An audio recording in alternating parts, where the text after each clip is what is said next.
Bonjour tout le monde. On va parler aujourd'hui dans cette capsule-là de la table de vérité. Donc, c'est quoi la table de vérité? Très simple. C'est ce qui représente les variations entre les entrées d'un système, donc d'un système de commande, et la sortie que ça peut donner. Donc, un exemple très simple ici, on a dans le fond deux entrées A et B avec une sortie. Et donc, pour les quatre combinaisons possibles, 0, 0, 0, 1, 1, 0, 1, 1, ce que notre variable de sortie, donc notre table de vérité, nous dit, c'est que quand A et B sont à 0, notre sortie est à 1. Quand A est à 0, B est à 1, notre sortie est à 1. Et quand A est à 1, B est à 0, notre sortie est à 1. Pour le résultat, c'est un 0. Donc, ça nous donne une bonne idée de les entrées-sorties, les variations. Donc, dans quelle situation est-ce que notre système va s'activer, dans quelle situation notre système va se désactiver. Et en fonction de, justement, euh, le circuit qu'on essaie d'analyser, parce qu'on peut partir de la table des vérités, essayer de trouver l'équation, on peut partir de l'équation, trouver la table des vérités, on peut partir du circuit, trouver la table des vérités. C'est toutes des choses qui sont en fait interreliées. À partir de cette table de vérité-là, ça va nous donner une bonne idée. Puis c'est souvent à partir de cette table de vérité qu'on est capable de faire une plan de test. On va regarder un exemple très concret. Donc, voici un exemple avec un circuit à trois entrées. La première chose que je vais adresser avant même de commencer à remplir la table de vérité, c'est la chose suivante. Pour remplir une table de vérité à trois entrées, on peut essayer de faire toutes les combinaisons, mais il y a aussi une méthode super rapide. On prend la colonne de droite, 0, 1, 0, 1 et ainsi de suite. La colonne du milieu, 0, 0, 1, 1, 0, 0, 1, 1. La colonne de gauche, 0, 0, 0, 0, 1, 1, 1, 1. Et ici, on va supposer qu'on aurait, disons, une quatrième entrée, donc 16 possibilités. 1, 2, 3, 4, 5, 6, 7, 8, 0. Et on répète toute cette matrice-là une deuxième fois, donc avec des 1 ici, après ça 0, 0, 0, 0, 1, 1, 1, ainsi de suite. Donc c'est comme ça qu'on est capable de remplir notre table de vérité, puis on est certain.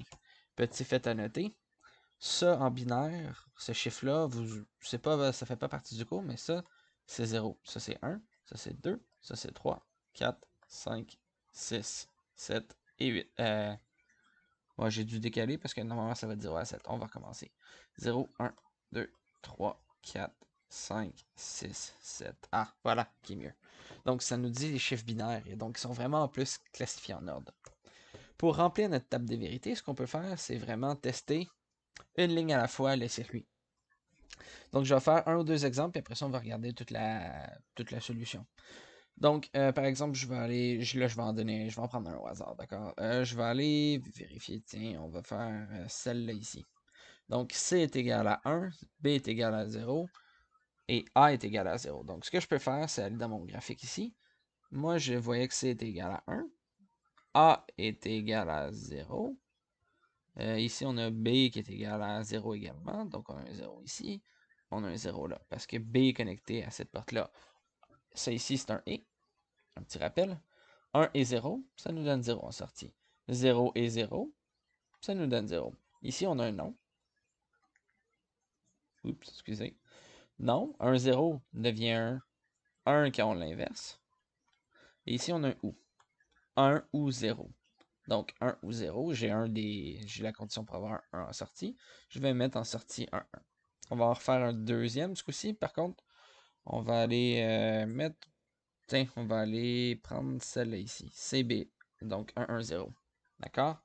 Donc, on se rappelle, on avait un 1 ici. On va recommencer. Puis, on voulait faire celle-là, ce coup-ci. 1, 1, 0. Donc, on va mettre C à 1. Donc, ici, j'ai un 1. Ici, j'ai un 1. Ici, j'ai un 0. A est à 0. B est à 1. Donc, on va regarder 1 et 1, ça donne 1 ici. 1 et 0, ça donne 0. 1 inversé, ça va donner 0. Donc, 0 ou 0, ma sortie est à 0. Et ainsi de suite. Donc là, je vais effacer. On pourrait le faire 8 fois, mais je pense que vous avez un peu compris l'idée. Vous pourrez l'essayer par vous-même, parce qu'en plus, voici à quoi ça ressemble un peu au niveau des réponses. Donc, on a CBA est égal à 0, 0, 0 est égal à 1. En fait, c'est que dans l'équation, là, si on regarde, ça ici, cette branche-là, elle pourrait se lire comme étant non B. Donc, non B, dès que B est à 0, on va avoir un. B est à 0, il y a un 1. Regardez. B0, 1, 1. Ici, il y a un autre 1. Ici, il y a un autre 1. Et après ça, on a, de l'autre côté, l'autre partie du circuit va nous indiquer une histoire un peu différente. Donc ici, on a AB. Donc ça, excusez-moi. Non, c'est pas AB, ça se retrouve à être CB. Et ici, on a CB d'un côté et on a A de l'autre côté. Donc la sortie ici devient ABC. A et B et C. Donc, non B, quand j'ai un B est égal à 0, ici, là, là et là, et ABC, c'est cette possibilité-là. Donc 5-1 au total. Donc c'est très important et on va voir dans les prochaines vidéos un peu comment la table de vérité, le circuit, les équations logiques, parce que c'est ici, ça se retrouve à être non B ou ABC. Au final, là, S1 est égal oups, S1 est égal à ABC, non pas ABS. ABS étant les freins pour un auto.